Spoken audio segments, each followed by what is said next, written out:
Vou estar pregando hoje e gostaria que, mais uma vez, repetir, que eu vou estar pregando em cima da versão NVI, tá? Vamos abrir em 1 Coríntios, capítulo 2, versículo 9, por favor. O tema da mensagem de hoje eu vou falar logo após a leitura da palavra. Todavia, como está escrito, olho nenhum viu, ouvido nenhum ouviu, mente nenhuma imaginou o que Deus preparou para aqueles que o amam. Vamos orar. Deus, obrigado pela sua palavra, obrigado, Senhor, porque é por ela que nós temos um norte e um meio, é ela que nos alimenta e que nos dá, Senhor, a noção da salvação do Teu Filho e do Teu relacionamento com todos nós, Senhor. Obrigado, Senhor, por isso, Senhor, que o Senhor esteja aqui ministrando a todos os nossos corações nessa noite, Pai. Em nome de Jesus, Senhor. Amém. O tema da palavra é tenha uma boa vida. E de cara a gente já se pergunta o que é ter uma boa vida. O que é a gente ficar de boa, ou como o pessoal os amigos meus do Sul falam, é ficar sussa, ficar de boa, ficar tranquilo, relax. O que é ter uma vida confortável?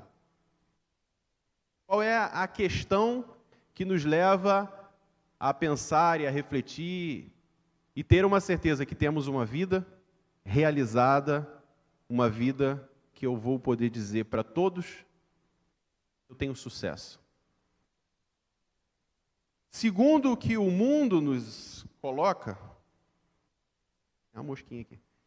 Segundo o que o mundo nos coloca, ter uma boa vida é ter aparência. Academia, um bronzeamento na praia ou artificial, roupas de marca, vale tudo, de qualquer forma, para você ter uma boa aparência. E esse padrão do mundo, isso que nos carrega, só quer exemplificar que nada importa o porão da minha alma, nada importa as mazelas que eu tenho, os pecados que eu tenho, porque por fora a maquiagem está perfeita.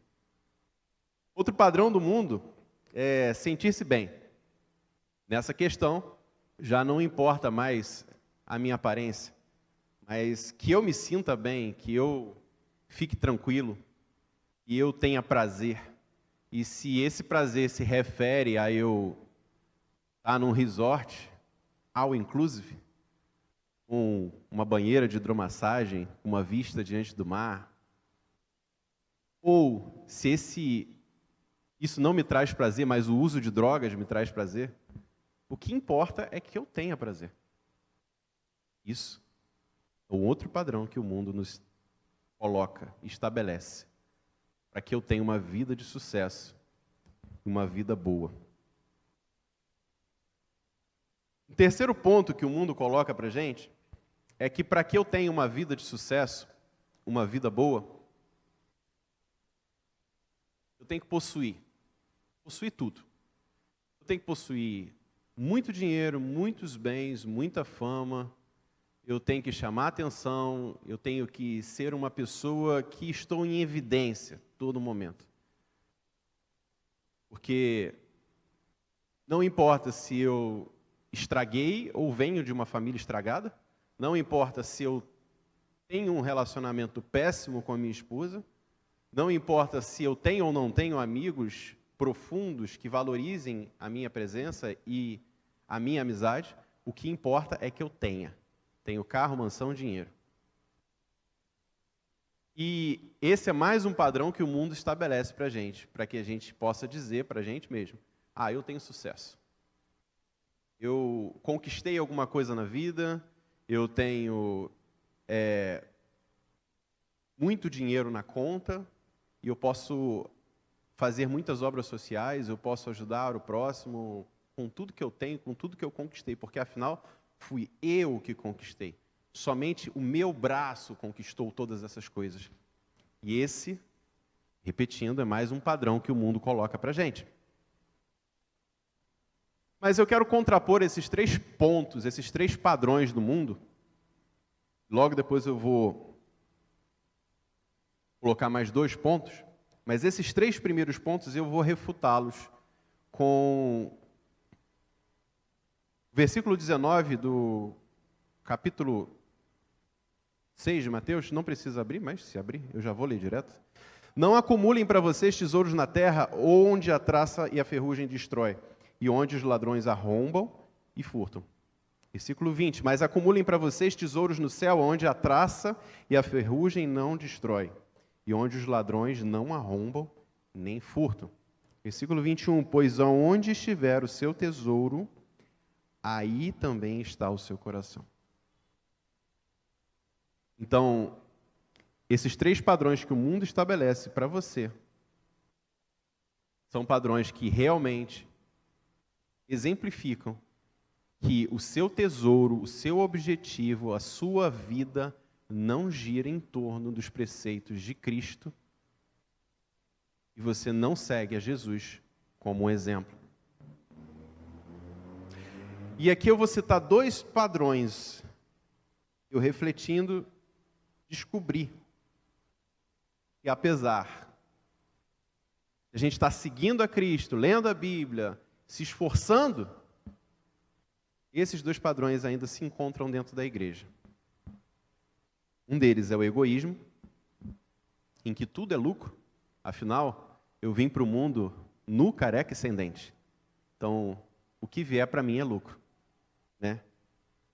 Então, se eu conquisto dentro da igreja, se eu conquisto, apesar de eu estar vivendo um evangelho que fala que eu tenho que perder tudo, afinal, as pessoas falam, Deus me abençoe, ore para mim para que Deus me abençoe. Só que a gente esquece, às vezes, que Deus, na verdade, Ele te abençoa quando Ele tira, não quando Ele dá. Porque quando Deus tira algo de você, é porque Ele vai dar algo melhor em troca. E com certeza, isso que Deus vai te dar, vem de dentro dEle, vem da presença dEle. Esse padrão de egoísmo nós encontramos nas famílias, dentro da igreja, dentro dos relacionamentos da igreja, porque o que mais vale sou eu. O que mais vale é a minha vida. Cristo é muito bom. Cristo é um exemplo e eu o sigo desde que eu seja primeiro. Esse padrão de egoísmo, ele não condiz com as Escrituras, ele não condiz principalmente com os exemplos que o nosso Jesus nos deu. Primeiro, o próximo. Esse é o certo. Depois a mim. Afinal, esse é o certo. Esse é como o pai e a mãe pensam a respeito de seus filhos. Primeiro, meu filho. O que sobrar serve para mim. E outra coisa que passa disfarçado nos padrões do mundo que ainda se encontram dentro da igreja é eu me esforçar para alguma coisa. Tem pessoas que vivem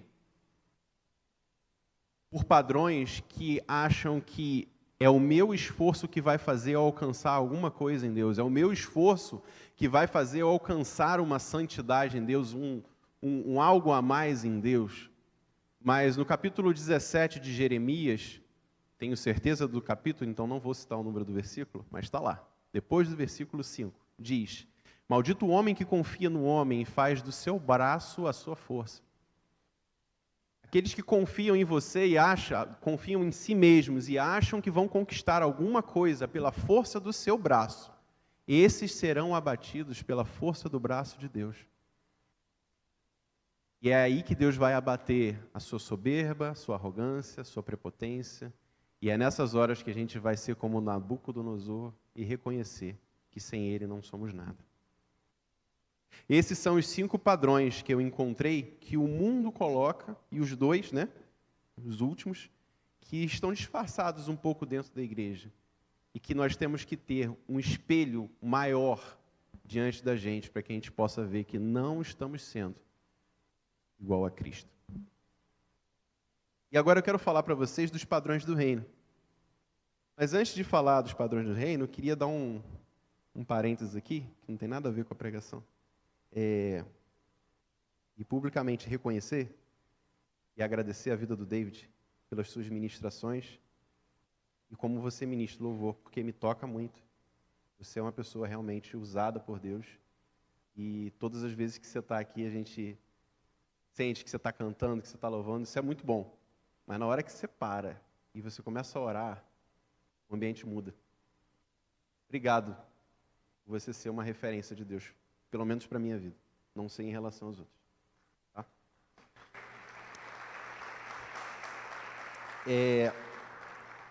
Em relação ao reino, o que é ser bom? Eu pensei, porque o tema da mensagem é tenha uma boa vida, né? Então, o que os olhos não viram, o que os ouvidos não ouviram, isso é o que Deus tem separado para aqueles que o amam. Amém, a gente sabe disso. Mas o que é bom? O que é ser bom? E o primeiro padrão, o primeiro lugar da palavra que a gente encontra a respeito de bom ou bondade é em Gênesis capítulo 1. E Deus vai criando o mundo e viu Deus que isso era bom, e viu Deus que isso era bom. E o que é ser bom segundo os padrões do reino? Ser bom segundo os padrões do reino é aquilo que cumpriu o seu propósito. Então, tudo aquilo que cumpre o seu propósito é bom. E aí vieram aqueles e falaram com Jesus, bom mestre. E Jesus falou, por que me chamas de bom? Bom é meu Pai que está no céu. Por quê? Por que Jesus falou isso? Porque Jesus ainda não tinha cumprido o propósito dele na terra. Deus já tinha cumprido o propósito dele, criou os céus e a terra, nos deu vida, soprou a alma vivente sobre nós. Mas Jesus falou isso porque ele ainda não tinha passado pela cruz, que era o propósito dele, que era para onde ele deveria ir. E aqui mais um parênteses a respeito já da palavra. Em Gênesis capítulo 1, primeiro se fala, só para a gente ilustrar um pouquinho, mas não tem muito a ver com a palavra. Primeiro fala, e Deus disse, haja luz. Só que versículos abaixo é onde Deus fala, e Deus escolheu uma estrela para governar durante o dia. Então a luz veio antes do sol. E aí eu me perguntei, falei, Deus, por que a luz veio antes do sol? Porque o sol precisava de uma referência para brilhar no universo. E essa referência foi Jesus Cristo. Aí você fala, mas Pedro, Jesus estava lá na frente. Como é que o sol usou Jesus como referência? Aí você vai no Evangelho de João. Porque no princípio era o Verbo, e o Verbo era Deus, e o Verbo estava com Deus. Nada do que foi feito sem ele se fez.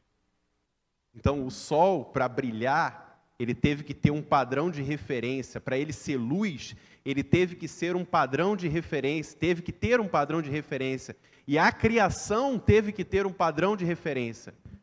Deus, seu Filho e o seu Espírito. E é essa referência que fez tudo ser bom para nós. Por quê? Porque a criação cumpriu e está cumprindo o seu propósito. Então, para que você tenha uma vida boa, você tem que saber qual é o seu propósito. Qual é o propósito de Deus para a sua vida? É lógico que é ser salvo, óbvio, mas Deus quer que você faça algo a mais na sua vida. Em Marcos, capítulo 10, 18. Isso? Isso. É onde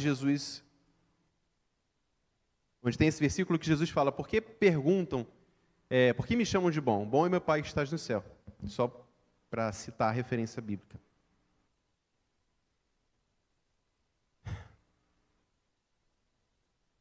Então, essas referências de bondade que a criação usou, essas referências são Deus, Jesus e o Espírito Santo dele.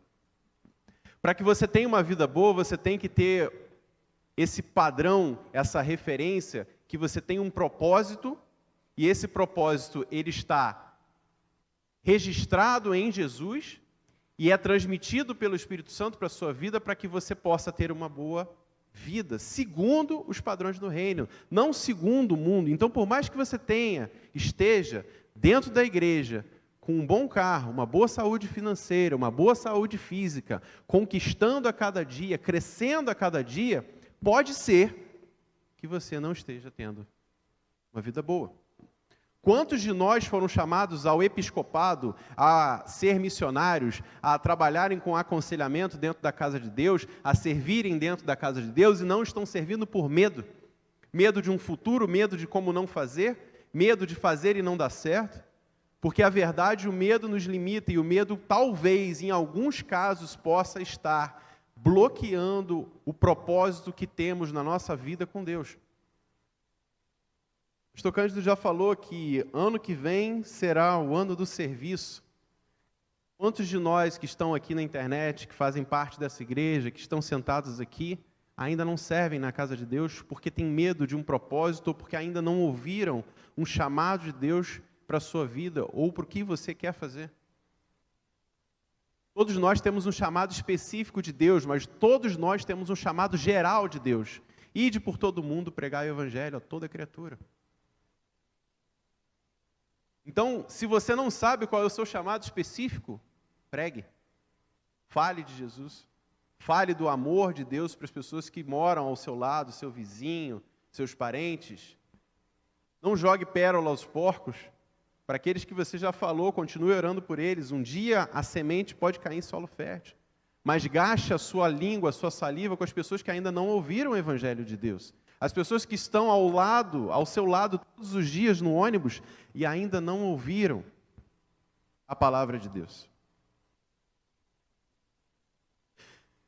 E a respeito desse chamado, a respeito desse propósito, a respeito dessa referência que você tem em Deus, muitos de nós aqui dentro, muitos de nós talvez não tenham tido uma boa referência. Já sabemos que para termos uma boa vida, temos que ter uma referência boa, perfeita e agradável, que é a vontade de Deus. Quantos de nós tivemos um relacionamento abusivo, um pai autoritário, um chefe ditador? Muitos de nós não temos a referência do que é ser um pai de verdade, o que é ter um chefe de verdade, o que é ter um relacionamento com uma pessoa que te honra todos os dias. Talvez por causa disso, dessas mais referências na sua vida, você não esteja alcançando uma sensibilidade de encontrar um propósito mais palpável em Deus.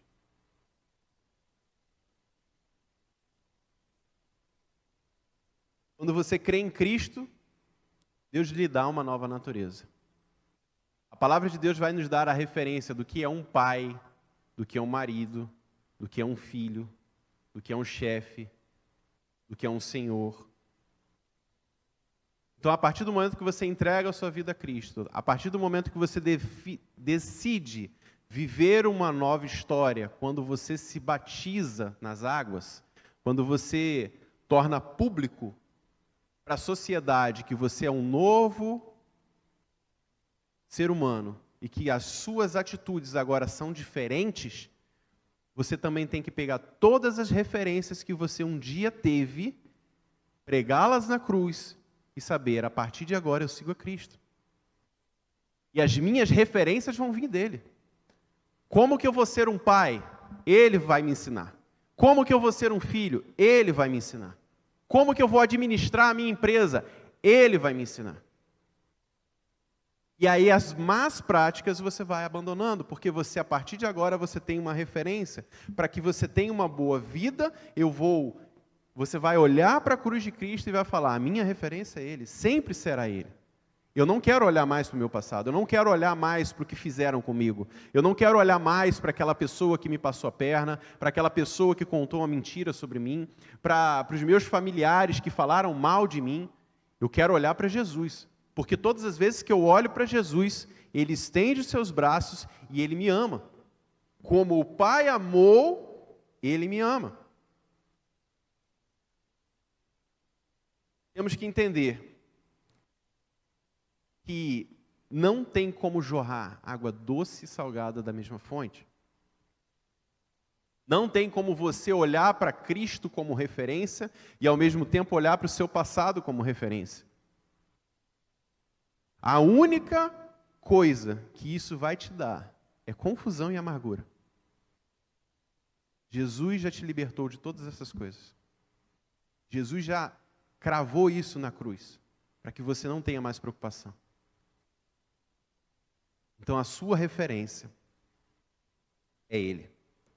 Efésios capítulo 2, versículo 10. Porque somos criação de Deus, realizada em Cristo Jesus, para fazermos boas obras, as quais Deus preparou de antemão, para que nós as praticássemos. Você vai começar a ter uma boa vida, a partir do momento que você começar a entender o seu chamado e o seu propósito em Deus. O seu propósito em Deus, ele tem que estar ligado ao amor que você tem por Ele. Quando você tem o conhecimento de uma nova pessoa, que você talvez venha a ser amigo, no trabalho, na célula, aqui na igreja, você começa a caminhar com aquela pessoa, você encontra ela uma vez, 2 vezes, 3 vezes, e você vai se aproximando dela. E assim é o nosso relacionamento com Jesus. Quanto mais você se aproxima dessa pessoa, mais você vai amando. E quanto mais você vai amando essa pessoa, mais difícil fica de você passar uma semana sem que você ligue, sem que você a encontre. E com Jesus é a mesma coisa. Então, eu não quero que você entenda o que eu vou falar como uma acusação. Mas eu quero que você pense nisso. Se você olha para dentro de você e você acha que você ama pouco Jesus, é porque você tem passado pouco tempo com Ele. Tem pessoas que eu já vi na vida cristã, que quando você fala o nome de Jesus, a pessoa começa a chorar. E ela chora de amor, e ela chora de paixão. Quantas vezes eu vi o pastor Jorge aqui em cima orando, chorando quando orava, pensando em Jesus. É esse tipo de amor, de apego, de paixão, de intensidade que a gente tem que ter. E se você fala para você mesmo que você não tem essa intensidade, é só porque você não está passando tempo com Ele. Não é um bicho de 7 cabeças, não é algo absurdo. Mas para você entender o propósito em Deus, você tem que ouvir a voz de Deus. Para você ouvir a voz de Deus, você tem que sentar à mesa com Ele. E deixar o seu cálice transbordar.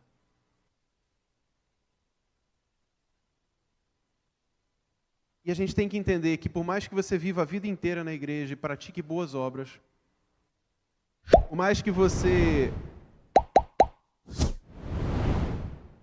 leve cesta básica aos pobres, por mais que você visite as pessoas e os enfermos no hospital, pode ser ainda que você não esteja conseguindo ter um relacionamento com Deus. Intenso, vivo, eficaz. Pare para pensar. Você já ouviu o direcionamento de Deus na sua vida em algum momento? Você já ouviu a voz de Deus na sua vida em algum momento para alguma coisa? Para um consolo? Para tomar uma decisão de emprego, trabalho? Já ouviu a voz de Deus na juventude para falar, Deus, eu caso com essa ou não caso? Caso com aquele ou não caso? Você já ouviu a voz de Deus em algum ponto na sua vida? Porque você orou, porque você buscou, porque você clamou? Agora imagina a sua vida. Todos os dias, se você ouvisse a voz de Deus para cada decisão que você toma. Mas às vezes, nós nos tornamos autossuficientes. E aí a gente começa a falar, não preciso disso aqui. Deus, deixa que eu tomo conta. Então, por mais que você faça boas obras, por mais que você dê dinheiro e comida aos moradores de rua, por mais que você simplesmente vá nos hospitais e abençoe aqueles que precisam, os necessitados, tenha certeza, você não vai ser salvo por essas obras. Você vai ser salvo pelo amor de Deus que foi pregado na cruz. Nós temos que entender também que Jesus não entregou a sua vida só para que pudéssemos morar no céu. E muita gente tem esse conceito. Jesus me salvou para que eu vá morar com Ele. A gente tem que entender que, na verdade, Jesus morreu naquela cruz para que o céu fosse plantado dentro de você. E porque aonde você vai, aonde você pisa, o reino está sendo manifesto. Através desse relacionamento. Não é algo simples, é algo profundo. Muitas vezes nós temos na nossa cabeça que Deus mora no céu. Afinal, fomos ensinados pela igreja, fomos ensinados por muita gente, inclusive pela televisão, que Deus mora no céu e o outro mora lá embaixo. Mas a verdade é que a palavra de Deus diz que nada pode conter a Deus. Então, se nada pode conter o nosso Pai, a verdade é que o céu mora dentro de Deus. Temos que entender que o reino de Deus, apesar de ser enorme e vasto, ele habita dentro de nós e ele tem que ser manifestado através de um propósito que entendemos pelo relacionamento com Jesus, para que as pessoas vivam o que nós temos vivido. E o que nós temos vivido a vida de Jesus, fazendo o que Ele fez e sendo como Ele é. Porque Ele é o exemplo de um filho perfeito. E nós temos a referência em Deus de um Pai perfeito. Então é assim que nós vamos ter uma boa vida, cumprindo o chamado que Ele nos deu, é sermos filhos e ouvirmos a voz de Deus todos os dias. Eu acho que eu terminei cedo. Então, como é que a gente vai ser bom? Como é que a gente vai afiar a faca? Vamos afiar a faca.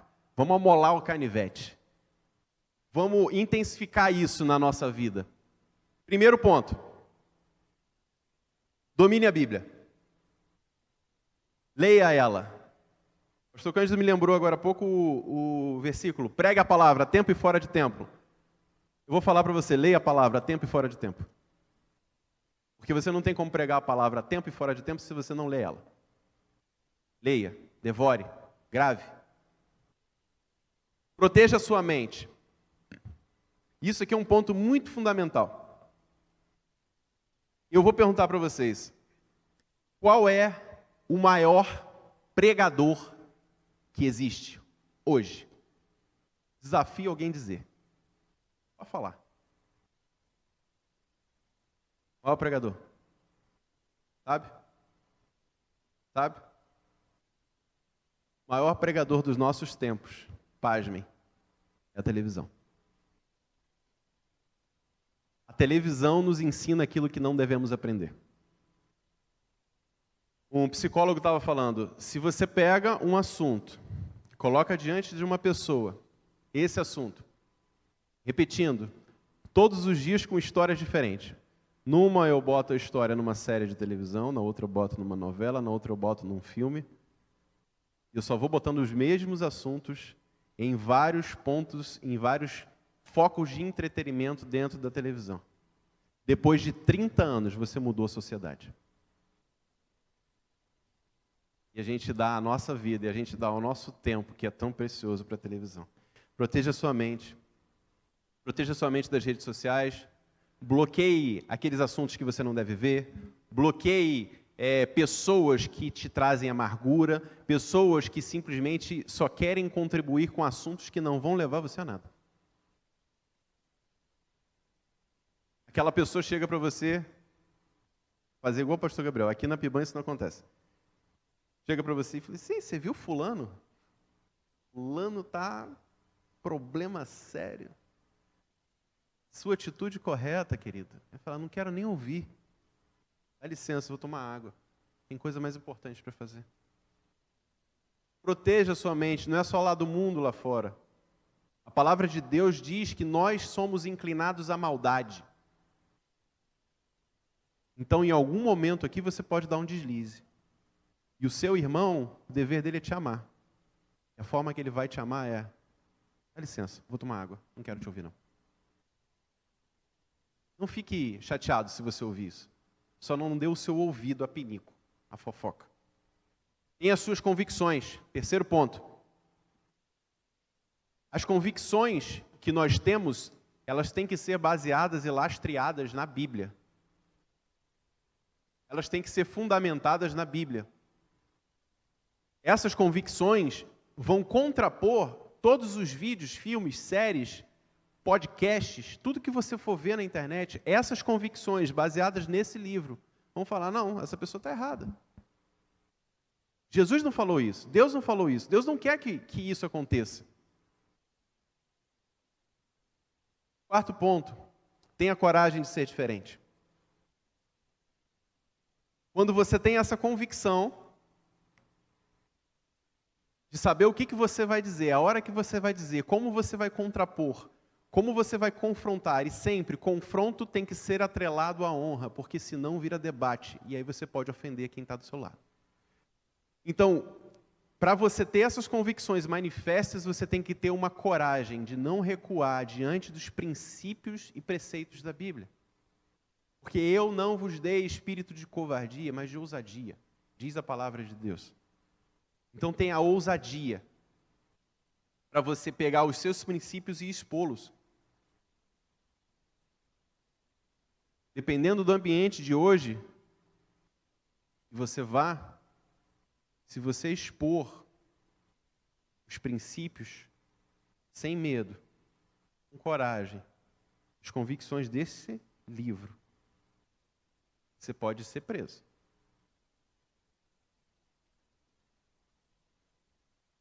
Mas tenha coragem, porque a sua vida não é para esse mundo. E o quinto ponto, para que você alimente a sua fé, para que você tenha uma vida boa, afiando a faca, amolando as ferramentas que Deus te deu, é você sempre estar em família, sempre estar com o irmão da igreja, sempre estar com uma pessoa que